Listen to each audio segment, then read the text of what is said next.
Well, thanks for staying with us this morning. Our next conversation spotlights a federal constituency with a representative in our studios this morning.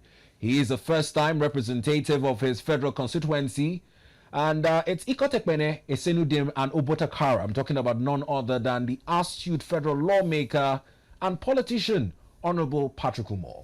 Good morning to you, Honorable, and welcome to the studios. Good morning, my brother.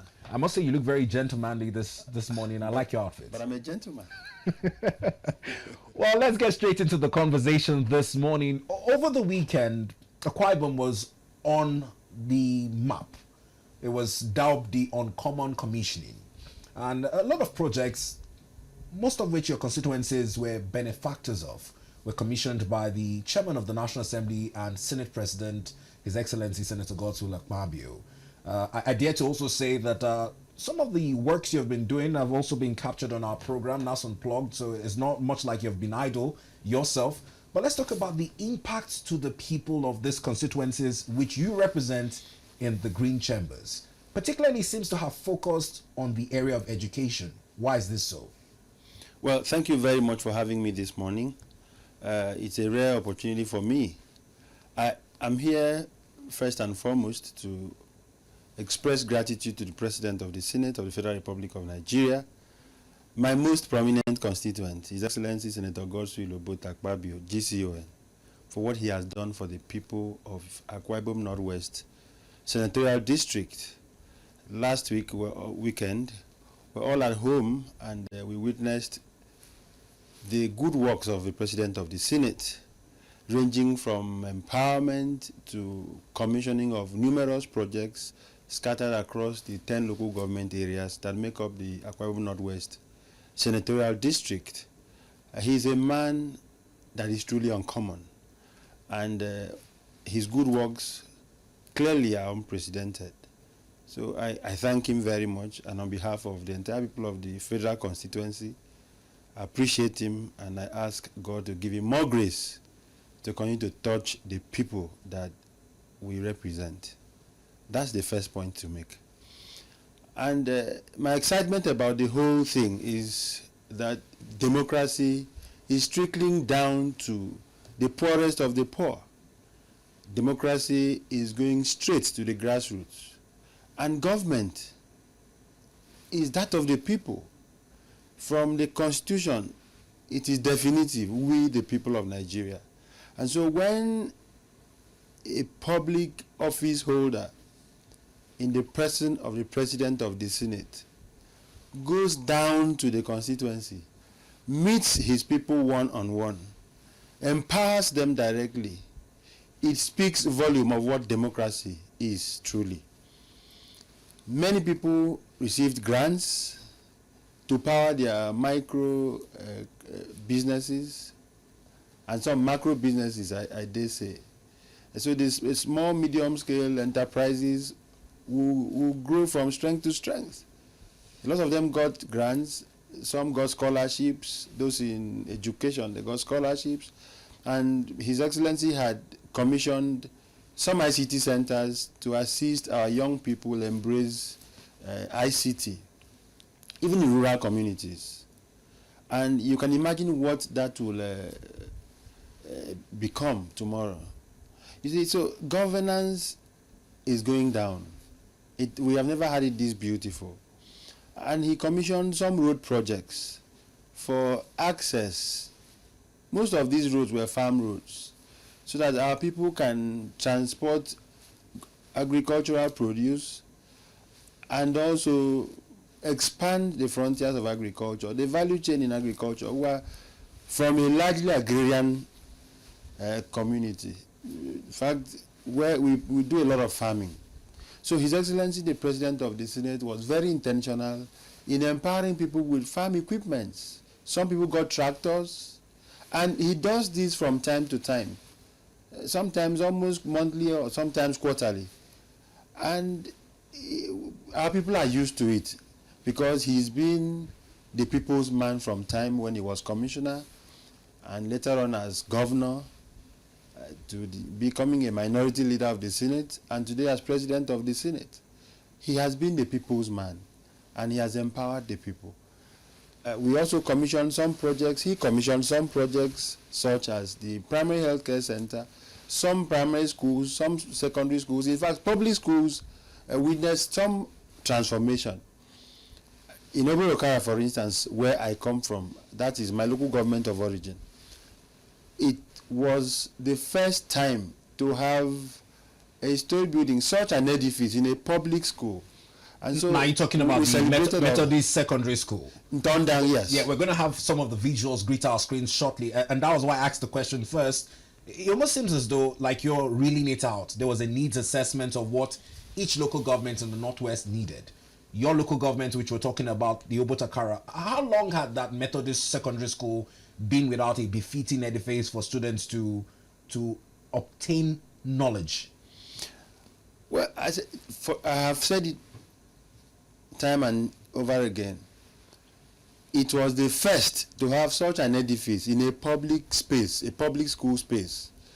And it is not just in Methodist School in Tondang. There's another one at the secondary school in Terdino. That's just in Obot Akara. And there are some ICT centers spread across the local government, just in one local government. And in every local government, that is the 10 local government areas that make up the senatorial district, these same projects are replicated. And so you have edifices scattered across the 10 local government areas. And prior to this, there was a need assessment conducted by a team appointed to go around the senatorial district and identify specific areas of need to enable these projects to spring forth. And to the glory of God, we were at completion when His Excellency commissioned this project. So the people are happy because this is speaking to democracy directly. This is interacting with the people directly in terms of projects. So there were so many projects. He could not commission all the projects because of lack of time. But then these projects are people's projects, and the people have already owned these projects. And this is how it should be. Now we're looking at these visuals of classroom blocks commissioned at the community secondary school, which you just mentioned, and it seems to be built from scratch. Correct me, I don't know if I'm correct, but from the visuals greeting our screen, they all look newly constructed from scratch. Absolutely. These projects were commissioned from scratch. But the visuals I'm speaking to now, that is it. You see, this kind of edifices are found in all the local government areas, many projects. And the children, the pupils, the students respectively were excited that the President of the Senate has come to facilitate these kind of projects for them. And so you can imagine what the future holds for these kind of students, because they are motivated to studies. They have seen the exposure life from rural communities, having to enjoy academic facilities at that level. It prepares them for a better future. The ambience is such that would enable them learn properly. You had also mentioned farm roads. I also have part of the report on the commissioning of a market in your local government area as well, in terms of connectivity and market access. How would you assess the impact of the farm roads and the commissioning of that market? Well, it's superlative.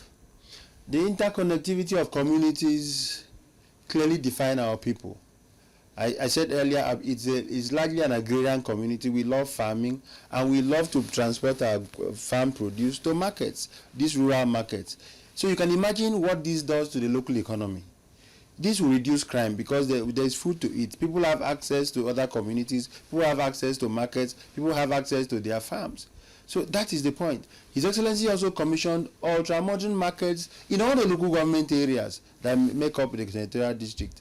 And at some point, he has even done beyond my senatorial district. But over the process of the last commissioning, he went specifically around the local government areas within Akwa Ibom Northwest Senatorial District to commission these great projects. And we are very excited, we are happy, and we thank God for giving him such grace to do all of this for our people. Now let's talk about Ikot Ekpene, because it seems to be the go-to tourism point now, particularly with efforts by the Senate President himself, the thriving business around 4 Points by Sheraton, which almost feels as one of the choice destinations for retreats conferences, by parastatals of government and even the National Assembly. How would you assess this in terms of the economic viability the state is attracting outside the capital city? Because before now it used to be Uyo, and with destinations tilting towards one of the biggest five-star hotels we have in Uyo. Now it seems as though Ikot Ekpene is also rivaling the attention Uyo is getting under this uncommon transformation.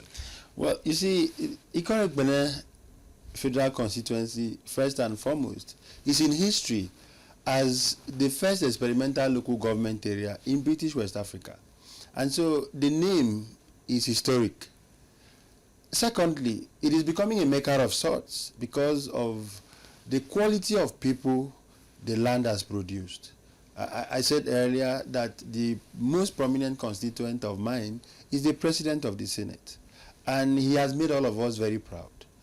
Now, in the last 2 years, 1 year, 9 months, Ikot Ekpene has witnessed a number of visitors, so many people coming in there for one reason or the other. So it's becoming a maker of sorts. People come in for workshops, for seminars, to cross-utilize ideas, to build our country. A number of committees have had workshops there, seminars, trainings, and even interviews at 4 Point by Sheraton. Let me say this clearly. The hotel 4 Point by Sheraton was initiated, built, and completed by His Excellency Senator Godswill Akpabio when he served as governor of Akwa Ibom State. And you know, shortly thereafter, he won elections to serve in the Senate of the Federal Republic of Nigeria. And he served as the minority leader of the Senate. That was the 8th Senate of the Federal Republic of Nigeria. And so, this man is an institution. He is an institution because of what he represents. Each time he has an opportunity to be in government, the impact is unparalleled. So, Ikot Ekpene now is so fertile for explosion. The economic frontiers have expanded to such a level that cannot be imagined. You see, when His Excellency was governor, he ensured that the rural roads, the roads within Ikot Ekpene, internal roads in Ikot Ekpene were completely transformed. If you know Ikot Ekpene so well, you see the Library Avenue, the Market Road area, Chop Road, all of that, all of those things were done by His Excellency, the President of the Senate, as governor. Then as Senate President, he has done so much equally for Ikot Ekpene as the seat of the senatorial district. And it goes down even to other local government areas. You see the Ikot Ekpene Abak Road that links up the entire senatorial district. All those projects were initiated, completed, executed and completed by him as governor, and the ones that were left over, he did them as minority leader of the Senate, and currently he has done so many of these leftover projects, like the farm roads. Of course, he couldn't have done all of that as governor within the space of 8 years, but some of the things he has come to do now continue to complement earlier efforts made by him, and all of that. Solar street lights everywhere. The place is turning like Dubai. So give it a little time. Now, talking about the avenue for business, there was also the construction of the Atan Housing Estate Road. Talking about real estate in Akwa Ibom. Before now, focus, I would still say, was on Uyo and the real estate space opening there. How much of an impact would this commissioning of the Atan Housing Estate Road do for developers and those who are investors in the real estate space? Clearly, it has opened up the space for investment. You see, the world is expanding. And there's population explosion, whether we like it or not. Young people in their teeming population looking for what to do, where to do this, and all of that. Feasibility studies are carried out every day. So government must provide that enabling environment. That is why I'm saying that the President of the Senate is so intentional in pushing this vision so that the place can be opened up for business. The Igbos are all over the place looking for what to do, looking for space to add value, and you know they're very industrious people. So it is clear, Ikot Ekpene is very strategic. If you look at the proximity between Ikot Ekpene and Aba, Ikot Ekpene and Umoh here, Ikot Ekpene to Calabar, Ikot Ekpene to Ikorobasi, it is a business corridor that should be expanded, And I thank His Excellency the President of the Senate for adding value to that vision. Now, we'd also touch on some of the other local government areas, particularly in Essien Udim, where the commissioning point was from the police station in Essien Udim local government area. Emphasis was on the semblance of peace this rise in development is bringing to that part of the state. The Northwest Senatorial District of Akwa Ibom relatively is dubbed as one of the peaceful in Akwa Ibom. What would you say has been instrumental in achieving this peace and stability? Well, thank you very much for this question. Very sensitive and strategic. See, His Excellency also went around the local government areas and he has constructed buildings, story buildings for respective police stations so that we can coordinate the security of lives and property. You know, the police has its role in the life, in the well-being of the people, maintenance of security. And so we went around to commission these projects, and it also shows clear partnership between the people and the men of the police force. There's the regular maxim that the police is your friend. So His Excellency was also very intentional in providing the water facility, 30,000 or so liters. And there's a construction to reticulate it to the neighboring communities, the neighboring villages, so that there can be that level of interaction. From there, of course, information can be shared, monitoring, surveillance can be strategic, and all of that, a lot more. So clearly, you can see a man who is intentional about developing his people, about restoring peace in the place.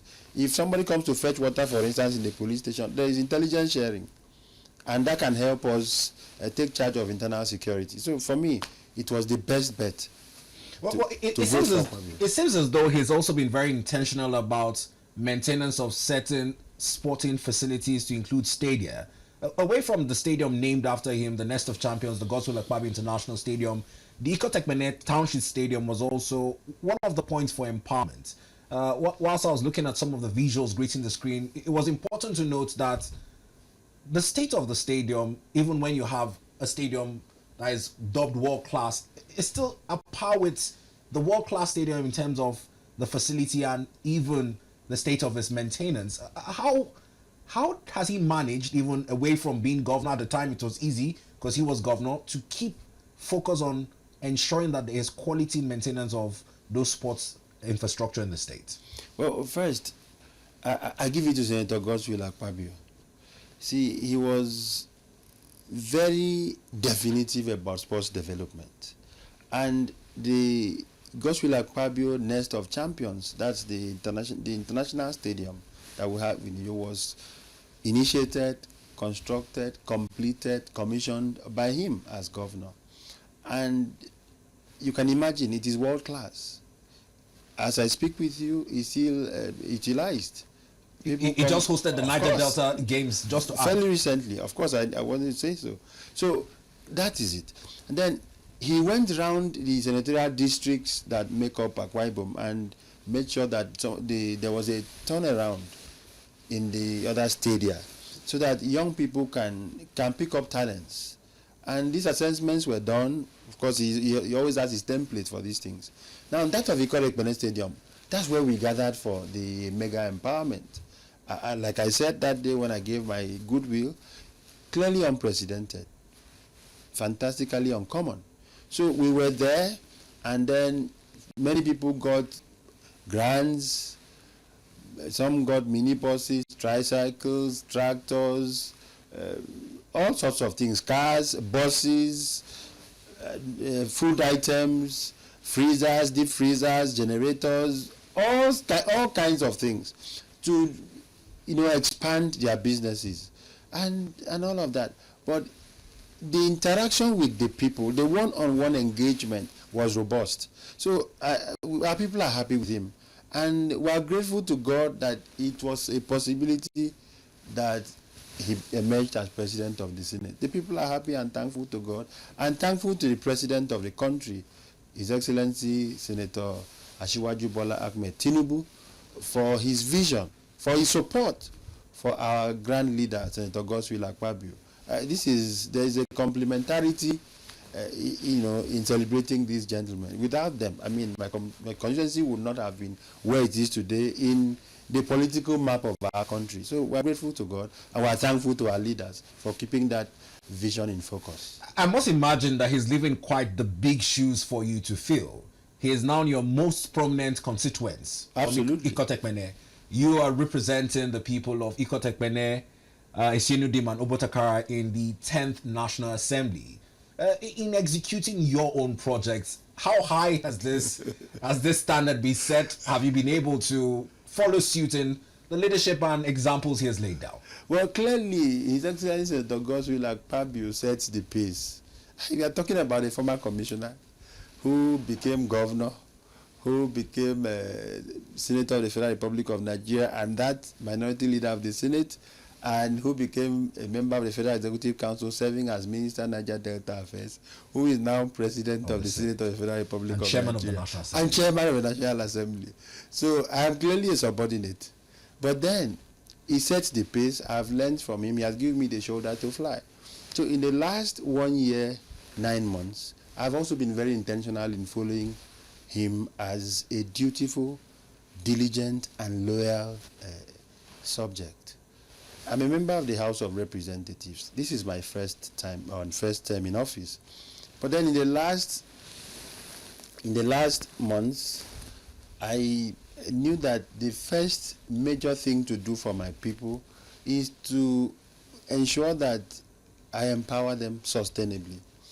So in the last 1 year, 9 months, I can say that I have been instrumental to facilitating about 38 employment opportunities for my constituents. So they are now in ministries, departments, and agencies of government. How is this done? I mentor them. I provide career counseling for them, and I look for opportunities for them. And then somehow God has blessed that effort, and I've done that.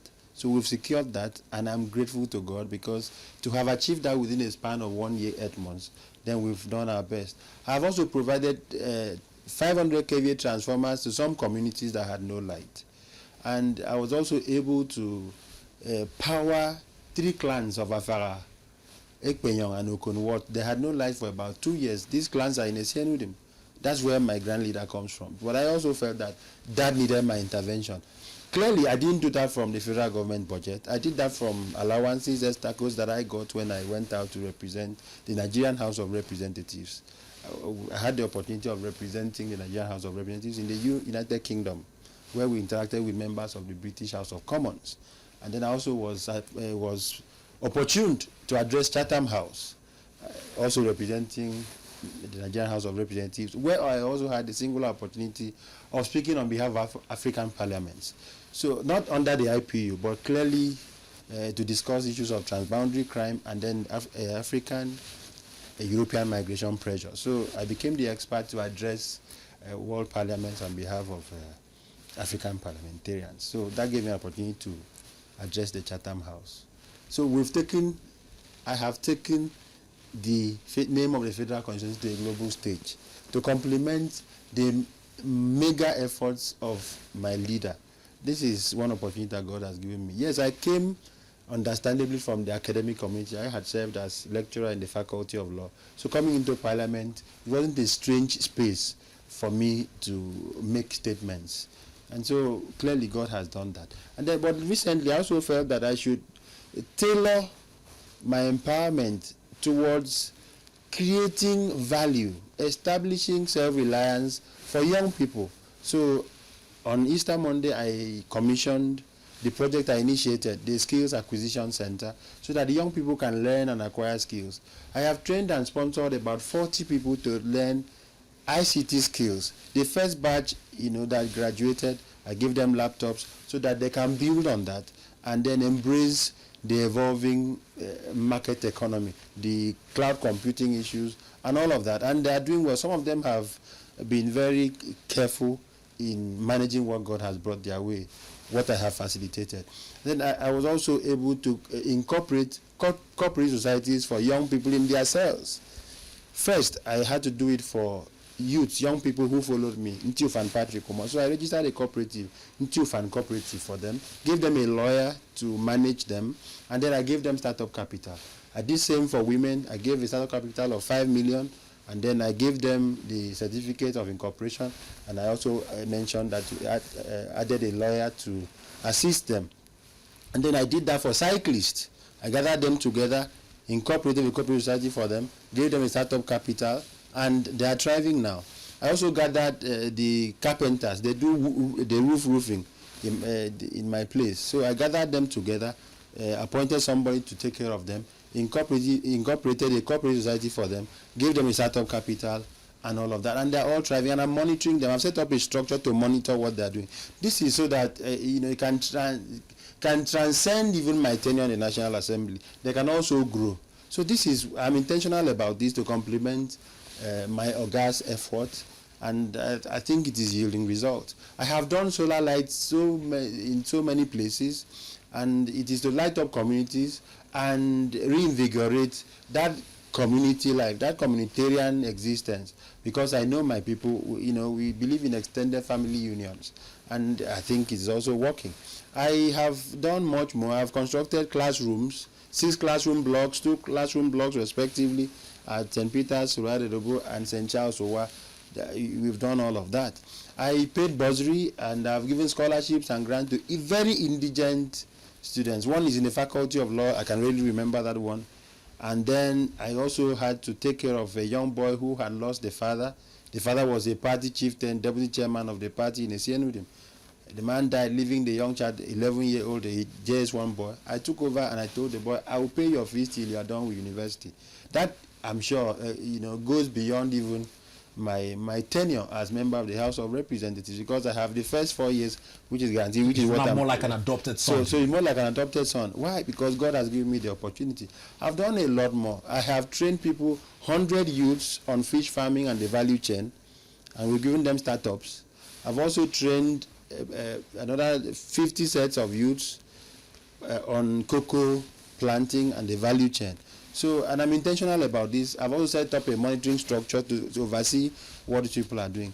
And again, I'm also struggling day in, day out to see how to add value.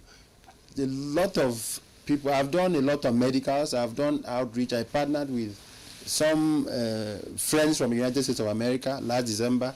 They were in my constituency, and we conducted the medical outreach. The white people came, learned a song with me, and we had to sing all through while the thing was going on. And after that, they were very happy. Some people had eye operations done. Some people had OBS operation, that is, surgery. Major surgeries were conducted. About 60 people benefited from the free surgery, and I paid for them all. So we do a lot without really making the noise, because I'm learning from a man who is a master, and I must be humble about it. Chinua Achebe said something that is my watchword. He said, those who have their kennels broken for them by benevolent spirits must learn to be humble. So since I found myself in such a space, I follow with all amount of humility, watching out what comes next, what I may please God to do for me. So we've done so much more that I cannot do all of that in this short time. Yes, buying cars for people and those to enhance mobility. We've done all of that, but not necessarily to play politics with it. I'm intentional about what I'm doing, because it's a drive, it's a push. And anybody who knows how I came to power would see why this is my approach. That's it. Now, listening to you keenly, one thing I can pick out from the Uncommon Commissioning and even the example you're following in your own choice of interventions to your constituencies seems to be the issue of human capital development. Absolutely. Why is this important in our today's world? Human capital development targets the future. It is not conjectured. It is intentional. It is an approach that defines transgenerational values. So it is not just about today. We're looking at tomorrow. We're not just looking at immediate gratification. We're looking at how to prepare today for tomorrow. And that's the principle anywhere. So, but sometimes you may be misunderstood. Sometimes people are lazy with ideas. But then the point is, how prepared are we to face that common future? So clearly, we are intentional about what we are doing. And I am most fortunate. I tell my colleagues, I'm the most privileged member of the National Assembly. Because I represent the President of the Senate. My friend, my friend and colleague, as Lawa Akala's son, calls me the first son of the National Assembly, and I enjoy it because it is clearly so. So we must look at the future. We must look at our young people, those before us, and those ahead of us, and prepare a big future for them. That's the point to make. Now, one of the other fallouts of this commissioning has been some of the political inclinations, certain statements that have been made in support of the Senate President has been viewed by the larger public. Now, another astute son of Akwa Ibom State is the current governor, Pastor Umoh, who has endorsed the government of the APC despite being a PDP governor. The political calculations cannot be taken away from these conversations. But his approach to this is viewed from the prism of one man that is non-partisan and is looking to bridge gaps and amend fractures in relationship between predecessors and possibly future successors. What do you make of this, his endorsement of the president of the Senate, and his approach to governance in Akwa Ibom State? I think the governor has bridged a yawning gap. He has come to embrace the leadership of the APC. And that's rightly so. For instance, I have the president of the Senate. And looking at the antecedents, this man has the anointing of God. He came first as commissioner, became governor of Akwa Ibom State, and he won governorship contesting against about 62 people, maybe 58 officials, and then 4, of course, you know. And then going beyond that, God raised him up and made him a senator of the Federal Republic of Nigeria. And as the first time he became president, he became minority leader of the Senate. And then, upon his return, he is now president of the Senate. For Governor Umoh, he's a pastor. He came in to become governor of Akwa Ibom State as a pastor. And he has remained a pastor till today. His disposition to governance clearly shows a man who means business. He came in, bridged the yawning gap that has existed between the PDP and the APC. I'm not a stranger in what has happened in Akwa Ibom State. At least from the time of architect Victor Otta as governor, I was interested in politics. Then in the time of His Excellency Senator Godswill Akpabio as governor, I was privileged to serve as secretary Obot Akara local government area. That's my local government area. And I served through his first term, through his second term, and when he handed over to his successor in office. So I saw in Senator Akpabio a man who means well for the people of Akwa Ibom. And so when the Bible says, can two work together unless they agree? It is in this case. Because Pastor Umoh has come with a very good heart, clean heart for Akwa Ibom, meeting a man who loves Akwa Ibom, who is passionate about development. Of course, his antecedents will speak volume. So you can see that complementarity, you can see that agreement, you can see that readiness to work for Akwa Ibom, because it is an Akwa Ibom project. At the end of the day, what is left for us in Akwa Ibom is the state itself. So God has brought these two leaders at a time like this to bridge this gap. His Excellency that I know, that is Senator Godswill Akpabio, is a man of peace. He is pro-people. He is very open to people. He forgives easily. He loves. And maybe that is why people hurt him. Because the man is liberal to a fault. He loves to a fault. He forgives to a fault. And so when you meet a man like that, that is, you see, when I see people going against him, I feel for him. He doesn't revenge.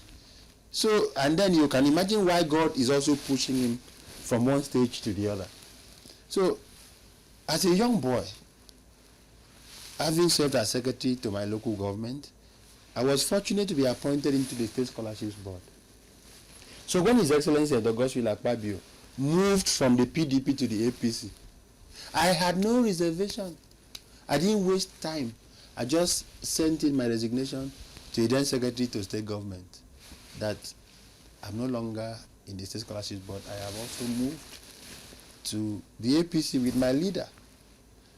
At the time, I was also working in the law firm. I was managing the Godswill Akpabio Law House. And so I left. There was no way conjecturing anything. I just felt this was the best thing to do. And so I had to quit. And today, the rest is history. I'm in the National Assembly today. So this shows good followership. And you can see the progression.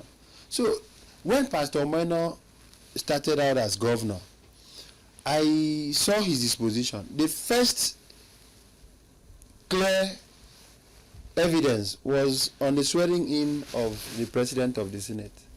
He came personally to show solidarity on behalf of the people of Akwa Ibom State. That was very illuminating.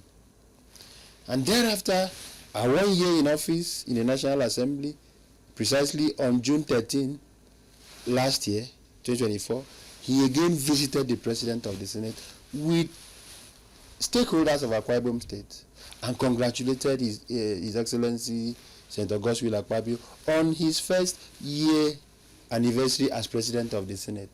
Again, that was a great delight for me. And thereafter, he received us, he received the President of the Senate, and of course, as a member of the National Assembly, I was in the entourage of the President of the Senate, when we were received, treated to a banquet, and then we left. And then some gestures of the governor has shown clearly that he means business to bridge that yawning gap, which I expressed earlier in the course of this interview, to move Akwa Ibom forward. And you can imagine, if we continue like this, your guess is as good as mine. Akwa Ibom people are interested in the overall development of the state. We must expand the economic frontiers of the state.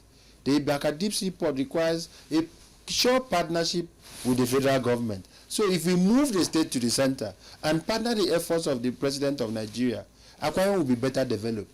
The coastal road that is linking other states, other littoral states not in international law but domestically, it will help all of us. It will help the state. It will provide employment opportunities for a teeming population. Now, So Patrick, you've reeled out this brilliant history of how a formidable relationship across party lines is yielding benefits for Akwa Ibom State. It's coming at a time when there has been strategic pressure from the APC targeting PDP governors. Yes. The Delta State governor has been the most recent to defect to the All Progressive Congress. To God be the glory. Do you think that there is also equal pressure on Pastor Umoh to join the APC, and should he yield to that pressure? Are you talking about pressure? No. I think there is an attraction. Not necessarily pressure from the sense of political pressure, but attraction, motivation. The President of the Federal Republic of Nigeria has outperformed the critics. Floating naira, offsetting the IMF loan or debt that this country had owed. Both of us were owing the nation, the IMF. So we had a debtor nation, which does not help matters. But now, the President of the Federal Republic of Nigeria has been able to offset that debt. And so we are all now free global citizens. The Bretton Woods don't joke with their debts. You and I know that. That's a determining factor in defining the state of the economy. So it could affect so many things. The variables, as the indices are such that if that had not been done by Mr. President, we'll be in excruciating challenges. Our economy would be snowballing from one challenge to the other, and we'll be speaking grammar. But then the indices are now clear. So I can assure Nigerians that in the next 2-3 years, we will be better for it. But you still haven't answered the question technically. Do you think that your state governor would join the APC? Now, it is not just about pressure. It is that I perceive my governor. It's my perception. And I'm entitled to my opinion. I perceive my governor embracing the APC. It is his decision to decide to defect to APC.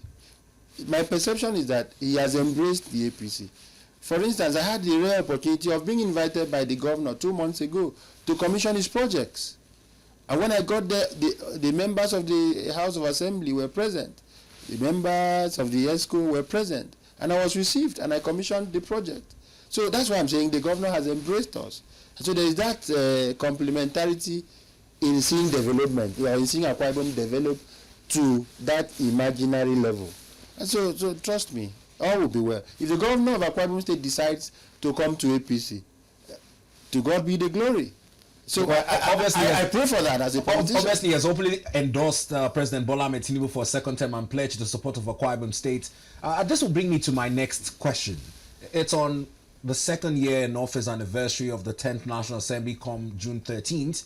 The President of the Senate this morning was captured across a number of newspapers. Yes. He made a statement. I'd like to quote that statement. He said that the legislative arm of government was not voted into office to wear boxing gloves against the executive.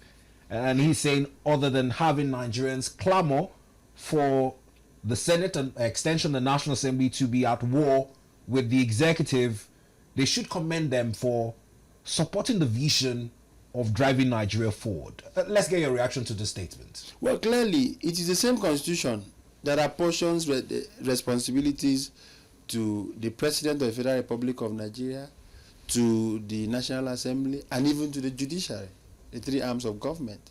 And the three arms of government cannot be at war with each other. It is to complement the efforts of the other. That's why the judiciary will have to interpret our laws, the laws that we made. That's why the president will have to implement or execute whatever we make out of our laws. So we provide, the National Assembly provides the legal framework for the judiciary and for the executive. And so it is that we complement each other so that it can foster growth. So it is wrong for anybody to expect that National Assembly members or the National Assembly should wear boxing gloves to be challenging the executive. We won't move forward. So I must salute and commend the efforts of the leadership of the National Assembly, led by His Excellency Senator Godswill Akpabio, for complementing the efforts of Mr. President. That's why Nigeria has witnessed this level of growth. The engagement has been very commendable. We've had cause to compliment. We've also had cause to check the executive. And clearly in our committees, we do so. So it is not when we wear boxing gloves and begin to be at war and loggerheads with the executive, then there is democracy. No. We complement each other for growth. Now, generally, it's coming from a populace where the understanding of the law is not at par with legal professionals like yourself. From a layman's angle, especially with the understanding of some of the orders binding the activities of the National Assembly. Firstly, this started from the declaration of a state of emergency in Rivers, where a lot of persons were questioning the ratification of that request by President Bola Ahmed Tinubu in terms of the voice votes that were used. And people were questioning some of the legality surrounding it. At this point, with legislative oversight on the National Assembly, how would you rate the conscientization of our constituents in keeping with the laws that govern the activities? Well, the first point to say is, most of those who have criticized the decision of the president to declare a state of emergency in Rivers are not even fair to themselves. Most of them have not read the tenor, the language of the Constitution. If you read the Constitution clearly, you see that the president had enormous powers to declare a state of emergency. That's clear. And then, having declared that state of emergency, the National Assembly becomes the state assembly, performs the functions of making laws for Rivers State. And incidentally, I'm also fortunate to be a member of the committee on the declared emergency in Rivers. 19 of us in the House of Reps were appointed by the Right Honourable Speaker to oversight Rivers State, and I'm one of them. So the Constitution is clear. The President had the powers, and the law is, once he declares a state of emergency, he transmits the Gazette to the National Assembly, and then we pronounce on the Gazette, and then that confirms the declared emergency. And I feel it was the best to do for Rivers. There is no victor, no vanquish. No, the president also speaking to the Supreme Court has said that at the time he declared it, that there was no governance structure in Rivers, citing the breakdown in working relationship between the executive and its State House of Assembly. Clearly. My question now is, particularly on the side of the committee which you're a part of, invitations were sent to the sole administrator in Rivers, although the excuse was that at the time there was a state executive council meeting which he attended. Federal Executive Council. Federal Executive Council meeting which he attended. Most of the news making the round is that the committee was not too happy that at least a written response from him was not sent to notify the committee that he would not be available for the summon. No, but the administrator of Rivers State appeared before the committee. You see, the Nigerian media must help us. We must help each other if we mean well for democracy. We love propaganda because it sells. The reality is that the man could not come the first day, and he transmitted a letter to the committee. So a letter was sent. I even have a soft copy of a letter in my phone. I'm happy you're clearing this out, because news making the round at the time there was no written response. No, the second day, there was a walkout by the committee members. The second day he was invited. There was a National Economic Council meeting which he attended, but a letter was also sent. So sometimes people think that by portraying the negative news we can collapse the country, or we can make money while the country goes into the debris of collapse. We should help the country. We should help democracy in our reportage. I'm happy we have people like you honor our invitation to make the record straight, because usually the challenge is we get in persons like yourself who are on the committee to speak to these issues. People, we're in a social media age where people just pick up a video of the committee, haven't waited, leaving, and then put whatever caption they want. So it's not even basically the challenge with traditional media. It's with citizen journalists who put out this narrative. No, but the National Assembly faces its own challenges. I remember, for instance, when a colleague of mine stood up at Parliament and said, look, that his privilege as a parliamentarian has been breached. The Speaker asked, what's the issue? How has it been breached? Show cause why we should listen to you, why we should allow you, we should yield the floor to you to address us on how your privilege has been breached. The young man said, the gentleman said, that a member of his constituency went on social media and said that this is what he earns, whereas that is not so. He went down to particularize what had been alleged. And then some mischief makers cropped out the other part that was raised as a complaint, and now took the other part that he said, he claims that I do this. I earn this, I earn maybe 100 naira. Then they took out that part to blackmail National Assembly members. And of course, it went viral. So immediate people, friends, would think that you are very wealthy. Like also last week, somebody said we were given 1 billion. And I was wondering how 1 billion will enter my account. So I said, show me the country that will give MPs 1 billion cash. It's not justifiable. So no sane person will imagine that the President of Nigeria can give 1 billion to members of the National Assembly. That's not so. Clearly, I sit here in this public space, on this platform, to say it is not true. Now, what happens is projects for even development of our country, or for the development of other parts, or every part of the country, as represented in the National Assembly, there is a budget envelope that goes to the constituency. It is not the cash that is given to parliamentarians. It is that budget envelope that is allocated to that constituency. Then when that budget envelope goes to that constituency, the member now nominates projects that are of optimum value, that are of real need to the constituency. And then it is implemented. Tenders are issued by the tenders board. Some go to Federal Executive Council for approval. Those that require fake approval, depending on the margin.